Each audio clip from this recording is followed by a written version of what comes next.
How does a man with no ID and no transportation get from upstate New York to Northern California? It's more than 4,500 kilometers as the crow flies. But that is the mystery officials are trying to solve after a missing Toronto firefighter turned up in Sacramento 6 days after disappearing while skiing near Lake Placid.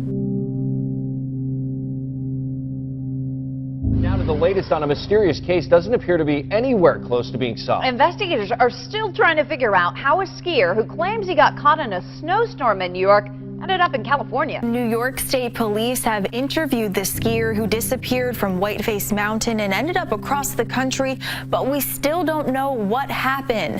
49-year-old Konstantinos Danny Filippidis, a fire captain in Toronto, told police he was on a ski trip in New York with friends out in the Adirondacks.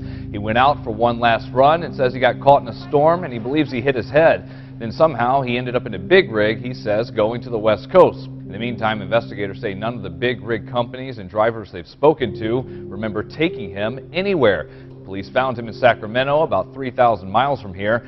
At the time, he had already gotten a new haircut, cash, and a new iPhone. Troopers say they plan on speaking with him again. Now, several news groups have tried calling barbershops in Sacramento near the area where the skier was located, but they too have not found out who cut his hair. More details are emerging in the mysterious case of the Toronto firefighter missing in New York State and then found in California.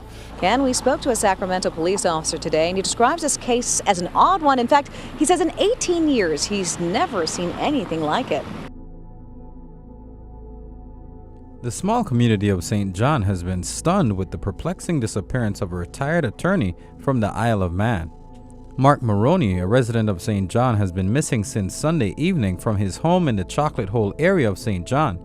According to reports, Maroney went outside of his home around 8 p.m. to retrieve a flashlight from his car during a power outage, but he has not been seen since.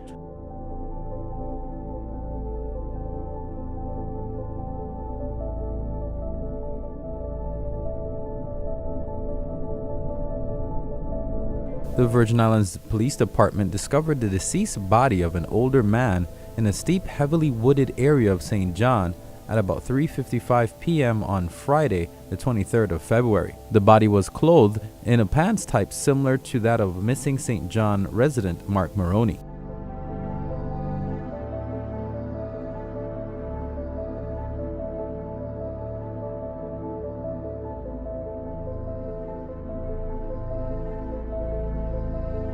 Every month in almost every state, people go into the wilderness and don't come out.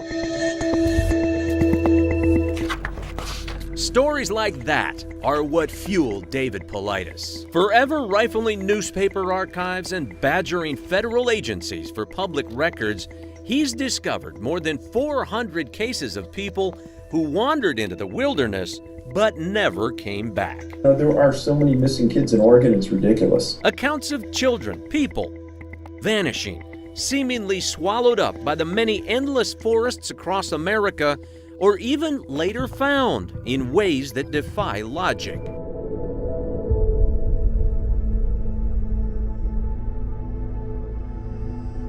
But still at a loss to explain what happened to 49-year-old veteran firefighter Danny Filippidis. He was skiing at Whiteface with some friends last Wednesday and simply disappeared, only to reappear in Sacramento today. Have you heard anything about how he ended up there? It's a very unusual story. I know that they've not been able to get a lot from him. He does seem very confused. They're trying to figure out what was in his backpack and where'd he come from and everything. And the guy was pretty confused. Like, he didn't know where he was at or how he got here. These are questions authorities in New York State now try to answer too. He came to Sacramento on a big rig. However, he could not provide the description of the big rig or the description of the big rig driver, and he believed that he was a passenger in that big rig and was dropped off here in the Sacramento area. Filippidis said he believed he had sustained a head injury and could recall very little of the last 6 days. Another thing that we thought was odd, but seemed to match the circumstances of which he provided, was he was wearing winter boots, snow pants, a heavy jacket that has to be used for skiing, and a helmet that would also be used for skiing. Now, police have released this photo taken recently to see if they can jog anyone's memory. He was wearing the same ski clothes he apparently went missing in, but he tells officials that he didn't fly in here, but investigators say that he had very little recollection of the last several days. But he told authorities he didn't fly here. He said that he was dropped off by a truck driver, said he slept a lot during the trip here, and did not have a huge recollection as to how he got from A to B. Deputies say Filipides was still wearing the same ski clothes he wore when he was reported missing, but he had no obvious signs of trauma. He was adamant that he was not the victim of any crime. A missing skier found thousands of miles away, relieved. But what exactly happened? No one knows yet. These were unusual things that don't make sense, that happen to cluster together in 3 to 4, sometimes as many as 20, 30 people missing at one location. He's mapped out what appear to be more than 30 clusters of vanishings in forests and national parks coast to coast. Some of those clusters and cases right here in Oregon. All of them documented and described in his 2 books.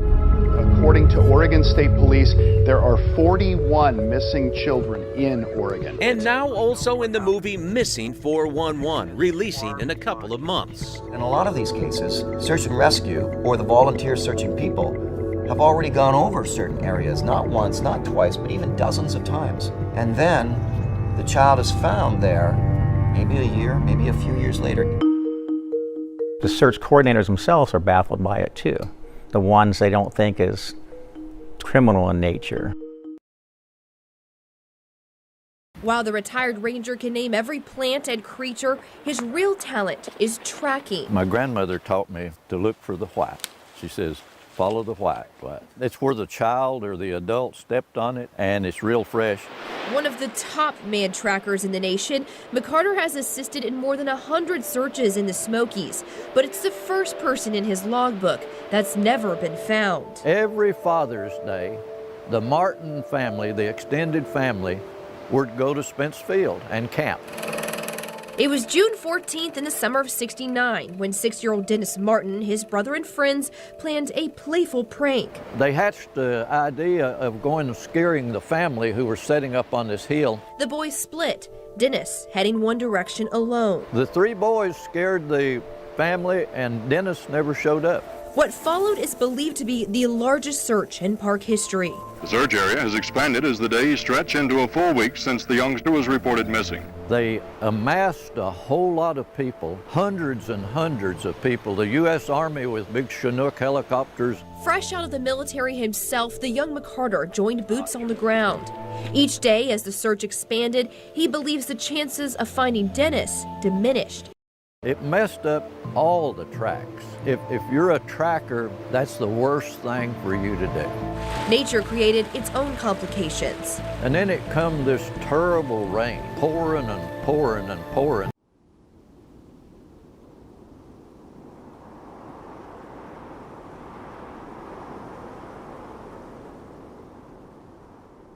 Every year, hundreds of people are reported missing in national parks and forests, many of them children, and most are eventually found whether dead or alive, but a small percentage of the cases, some right here in Oregon, are never solved. The mystery those cases present has one man wondering if there's a common denominator behind the disappearances that have search and rescue crews continuing to scratch their heads. Once a cop, Paulides got hooked on the inexplicable, intriguing, and mysterious missing persons cases only after a government employee knocked on the door of his hotel near Park Service land and confided in him, sharing stories about people disappearing at national parks like Crater Lake and Yosemite. The ranger described to me, if you were standing straight up and you just had your shirt or just had your pants on and you melted directly into your pants, that's what it looked like to him. The pants were laying on the ground in a very neat pile. Just one of many accounts in his books that leave search crews wondering if they'll ever find closure. And after 7 years of research, we found that they replicate themselves in these geographical clusters around the U.S. Cody Sheehy was just 6 years old when he wandered off deep into the Wallowa wilderness. Search crews and 2 helicopters with FLIR technology couldn't find a trace of him in the rugged woods, dampened by a cold mixed snow and rainfall. In almost all these cases, they bring in helicopters with FLIR, forward-looking infrared radar, to look for heat signatures on the ground. They can't find a heat signature. That's unusual. But the next morning, 15 hours later and 20 miles away, Cody walked up to a house and asked for help. I was physically at the end of my rope that next morning, and if I hadn't been in a situation where people found me at that time, I don't know how I would have done for another night out there. I could easily have died. More than 30 years before Cody's harrowing experience, another astonishing story unfolded near Pendleton, where 2.5-year-old Keith Parkins ran and stumbled over a dozen miles of snow-covered timberland and mountains before he was found 19 hours later, stiff and cold, but alive. I mean, to me, being a parent, I can't see my 2-year-old climbing over 2 mountain ranges in the dark. That's pretty hard to believe. And there's some cases where little kids are alleged to have walked up to 20 miles overnight or climbed phenomenal heights, 3,000 and 4,000 feet. And those are facts, and it's highly, highly hard to believe. Yeah, I'm not as overly mystical person. I didn't encounter anything to my memory that was unusual, other than the fact that that situation was extremely unusual.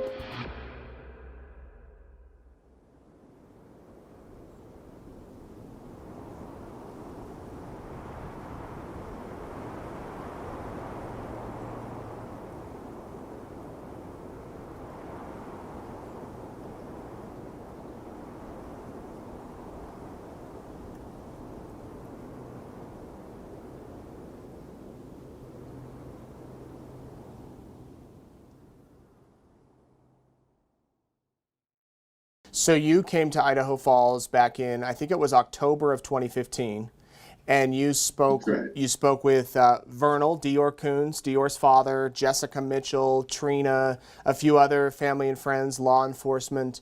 What was your take as you came and you had studied this case, and then you actually got to meet all of the people involved? It was, we kind of went in with a preconceived notion of what we thought we were going to find. And I think that expectation was flipped on its head after talking to the family, after going to the campground, after seeing all the pieces kind of in their natural habitat, so to speak. And I think Michael and I, Michael's the co-director, were even more perplexed when we left than when we got there. But what our goal was from the beginning was to get video footage of all of these different elements and to kind of take the audience on the same journey we went on. So to add kind of some visual clarity to the case. Before the film was released, there was a lot of speculation that it was going to be conspiratorial and a lot of theories and unproven facts. I've watched the documentary. I didn't see a lot of that. It seemed to just kind of present the story, not a lot of conspiracies thrown in. And then you touched on a few other cases as well. Tell us about those.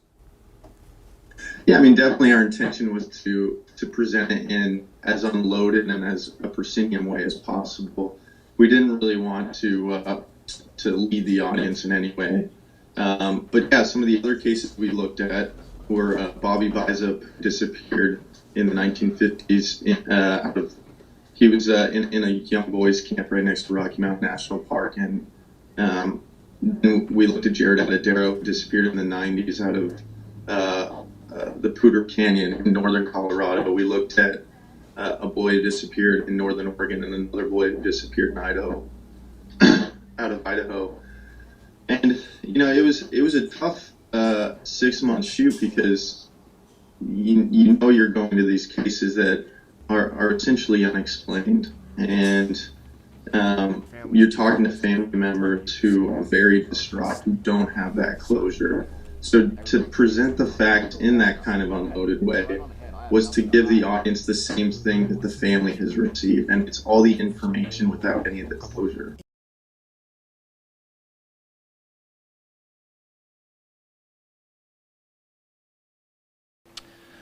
On Wednesday, February 7th, 2018, Konstantinos Danny Philippidis, a 49-year-old skier from Toronto, Canada, was reported missing at the Whiteface Mountain Ski Resort in Wilmington, New York. Indicated that he slept a lot along the way, did not recall what the driver looked like. Sergeant Sean Hampton says Philippidis was found in his ski outfit and had his ski helmet. He also had a credit card, new cell phone, nearly $1,000 cash, but no identification. Deontay says Philippidis appeared to be disoriented. When asked to describe a blue sign, he said it was green. They eventually took him to a Yolo County hospital. I heard him say, "Nah, I was sleeping. I just remember sleeping the whole time." That's all I remember him saying. Like, I was sleeping.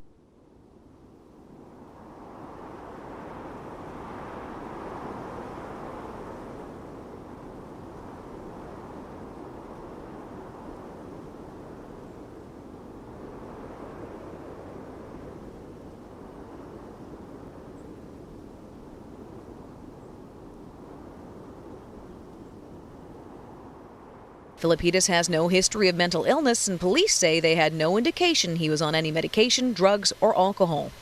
They said he was still wearing his ski gear in California.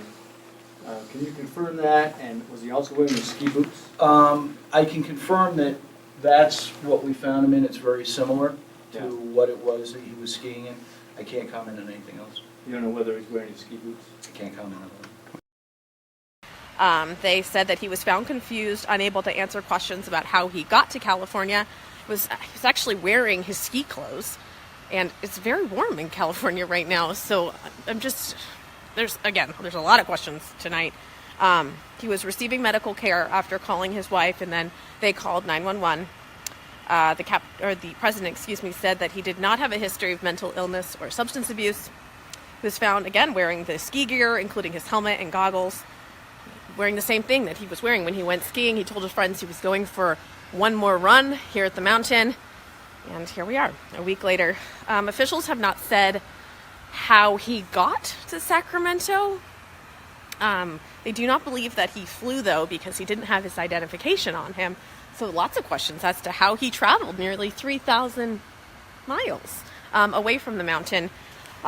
During our chat with police yesterday, they told us a lot about the search. Let me flip the camera around. For anyone who may be maybe out of state or out of this region, Whiteface is not an easy mountain. This is an intense mountain. It's very steep, and we've been having, our full scope of winter weather over the last week. Crews facing all kinds of conditions, very icy. We had some significant snowfall late last week. Police said that they expected there was about 2 feet of snow from when he was last seen until, of course, now that we've learned that he is okay.